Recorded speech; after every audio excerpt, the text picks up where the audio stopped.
और रथ रोकेंगे तो समाजवादी पार्टी रोकेगी या किसी का साथ लेगी उत्तर प्रदेश में?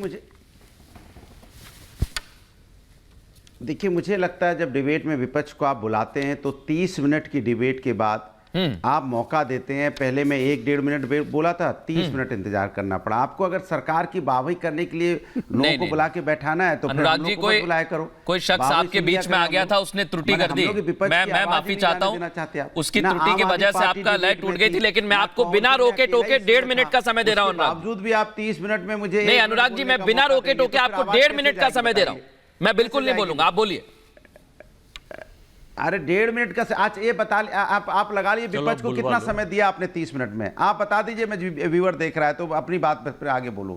कितना मिनट दिया थी? बोलिए बोलिए अनुराग जी, बोलिए। अगर वाहवाही के लिए करना है तो आप फिर हम लोग को मत बुलाया करो ना। ऐसा नहीं है अनुराग जी, आप जानते हैं मुझे बेहतर, आप जानते हैं मुझे अनुराग जी, इसलिए मैं आपको फिर समय दे रहा हूं। आप आराम से अपनी बात करिए। ना आम आदमी पार्टी बैठी है, ना आपके यहाँ जेडीयू बैठा है, ना कोई नहीं बैठा है, मैं अकेला बैठा हूं, तब भी आप नहीं अनुराग जी, बिल्कुल ऐसा नहीं है। ये है लोकतंत्र, बिल्कुल ऐसा नहीं है। मैं आपसे फिर कहना चाह रहा हूं, मैं आपको पूरा समय दे रहा हूं, आप बोलिए अपनी बात। कौन विपक्ष का नेता यहाँ बैठा हुआ बताइए ना। अजय जी थोड़ा लेट हो गए, अजय जी लेट हो गए। 30 मिनट में कौन विपक्ष का यहाँ नेता बैठा? नाम गिनाइए आप। सुनिए तो अनुराग जी, अजय जी तो बोले नहीं, आप बताइए ना। मैं तो अकेला ही बैठा था ना 30 मिनट में, आप कितना बोलने दिया मुझे? अनुराग जी, ये ठीक नहीं है, ये हिंदुस्तान देख रहा है। नहीं बिल्कुल विपक्ष का अगर एक व्यक्ति बैठा है तो आप उसको 1 मिनट टाइम नहीं देंगे। अनुराग जी, अब फिर मुद्दे पे आप नहीं बोलेंगे तो कैसे काम चलेगा? बुलाएंगे सबको तो गुणगान करवाने के लिए बुलवाइए। अच्छा कह लीजिए, चलिए अपनी बात कमाल है, कहिए।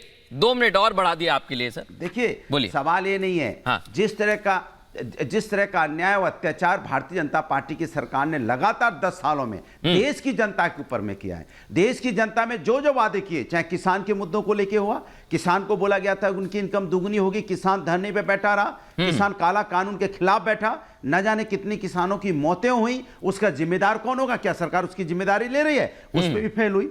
महंगाई का मामला देख लीजिए, जहां पे इन्होंने कहा था आपकी हुई बहुत मार, डीजल पेट्रोल की मार, लगातार डीजल पेट्रोल की कीमत बढ़ती चली गई। कहां पे आज का 100 के पार पहुंच गई, कम से कम कभी 97-100 के करीब। ये किसकी सरकार हुआ? बीजेपी की सरकार में। 1947 से लेकर 2014 तक आप हमारे पास कर्ज देश के ऊपर में था 54 लाख करोड़ रुपया, और मात्र 10 साल में 1.5 लाख करोड़ रुपया बढ़ गया। सोचो, 150 लाख करोड़ बढ़ गया। क्या आप इसकी कल्पना कर सकते हैं? इसी तरह से महिला सम्मान की बात करते थे, आज महिला सम्मान की, चाहे मणिपुर की घटना हो, बेटियों के साथ अन्याय हुआ, चाहे देश की बेटी आज मेडल लौटा रही हो, ये कभी किसी की सरकार में नहीं हुआ है जिसने देश का नाम रोशन किया हो, देश के लिए बेटियां खेली हो। वो बेटियां आज रो रही हैं, बिलख रही हैं, वो रोड पे धक्के खा रही हैं, उनको अपना मेडल लौटाना पड़ता है। किस सरकार हुआ जरा बता दीजिए मुझे। इसी तरह से युवाओं की बात कर लीजिए, युवा लगातार अपने रोजगार के लिए भटकता नजर आया, युवाओं ने लगातार अपने रोजगार की मांग की, कभी कुछ नहीं हुआ। कहते थे रुपया पतला होता चला जा रहा है, आज डॉलर के सामने रुपया तो एकदम पतला हो गया, अब तो 83 में पहुंच गया। कोई इसके बारे में चर्चा नहीं। मैं आपसे पूछना चाहता हूं, किस क्षेत्र में भारतीय जनता पार्टी ने काम किया है? ना इंफ्रास्ट्रक्चर में काम किया, ना बेरोजगारी पे काम किया, ना महंगाई पे काम किया, ना किसान पे काम किया, ना अर्थव्यवस्था पे काम किया, ना हमारे देश की जो आर्थिक स्थिति मजबूत होनी चाहिए थी। विश्वगुरु बनने चले थे हम कि विश्वगुरु हम बन जाएंगे, और हमारे पास कर्जा बढ़ गया इस देश के ऊपर में। इसकी जिम्मेदार कौन होगा? हर व्यक्ति के ऊपर में 1,40,000 करोड़ का कर्जा हो गया जी। अगर किसान की इनकम 32 रुपए से घट के 27 रुपए होगी पर डे की, इस पे चर्चा नहीं है। कमाल की बात तो ये है, जब पार्लियामेंट के अंदर में आप विपक्ष को पार्लियामेंट में बिल पास करें, विपक्ष सांसद के अंदर नहीं, और संसद चलाने की जिम्मेदारी सरकार की होती है, वो विपक्ष में बढ़ने की। और यही सवाल है अनुराग, जब विपक्ष की और जब कोई बात हो जाए बिल्कुल आप पानी पी लीजिए। देखिए मैंने आपको धारा प्रवाह बोलने दिया। और अनुराग जी देखिए, आप हमारे मेहमान हैं। सुनिए अनुराग जी, एक छोटी सी बात कह रहा हूं। अच्छा कह लीजिए, चलिए 5 सेकंड और ले लीजिए। 2 सेकंड।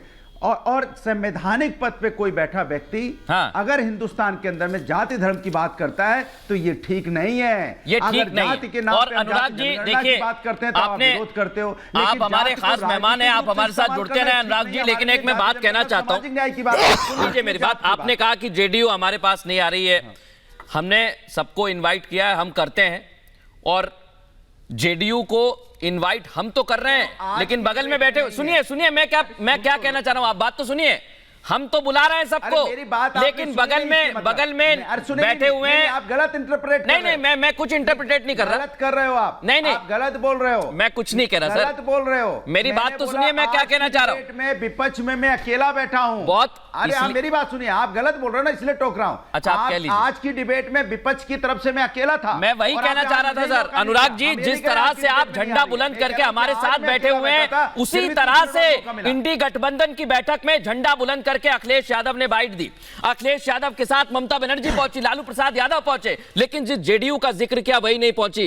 अजय जी, जिस जेडीयू का जिक्र कर रहे हैं अनुराग जी, वो पहुंची ही नहीं, आपने बुलाया ही नहीं। नीतीश कुमार के नेता कह रहे हैं कौन खड़े, हम तो जानते ही नहीं।